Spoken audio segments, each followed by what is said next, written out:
वाक्य विचार। बच्चों, क्या आप जानते हैं कि वाक्य भाषा की एक महत्वपूर्ण इकाई है।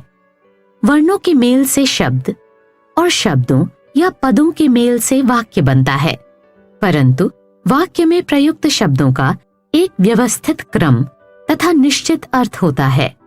अव्यवस्थित शब्दों के क्रम को हम वाक्य नहीं कह सकते। आओ कुछ वाक्यों को पढ़ें। पौधे खिला फूल में है एक, घर सुंदर है बहुत हमारा। इन शब्दों के क्रम से वाक्य का अर्थ स्पष्ट नहीं हो रहा।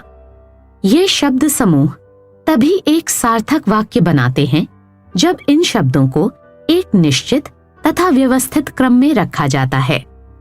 अब इन्हीं वाक्यों को व्यवस्थित क्रम में रखकर पढ़िए।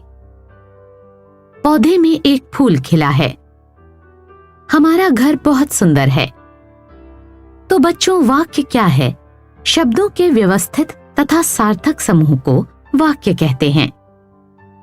आओ बच्चों, अब हम वाक्य के अंग के विषय में जानते हैं।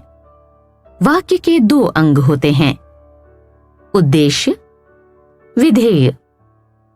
उद्देश्य वाक्य में जिसके बारे में कुछ कहा जाता है उसे सूचित करने वाले शब्द को उद्देश्य कहते हैं। ये वाक्य का कर्ता होता है। कभी कर्ता एक शब्द में भी होता है और कभी एक से अधिक। आओ बच्चों, इसको कुछ उदाहरणों के द्वारा समझते हैं।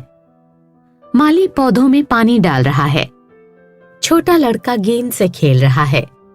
उपरोक्त वाक्यों में माली तथा छोटा लड़का के विषय में बात की जा रही है। ये वाक्य के कर्ता हैं, इसलिए ये ही उद्देश्य हैं। विधेय वाक्य में उद्देश्य या कर्ता के विषय में जो बताया या कहा जाता है उसे विधेय कहते हैं। इसके उदाहरण हैं, माली पौधों में पानी डाल रहा है, छोटा लड़का गेंद से खेल रहा है। यहाँ पर दिखाए वाक्यों में पौधों में पानी डाल रहा है तथा गेंद से खेल रहा है विधेय हैं, क्योंकि ये वाक्य के कर्ता माली छोटा लड़का के बारे में बता रहे हैं। यह जानना जरूरी है कि वाक्य में कर्ता तथा कर्ता के विस्तार को छोड़कर वाक्य का पूरा भाग विधेय के अंतर्गत आता है।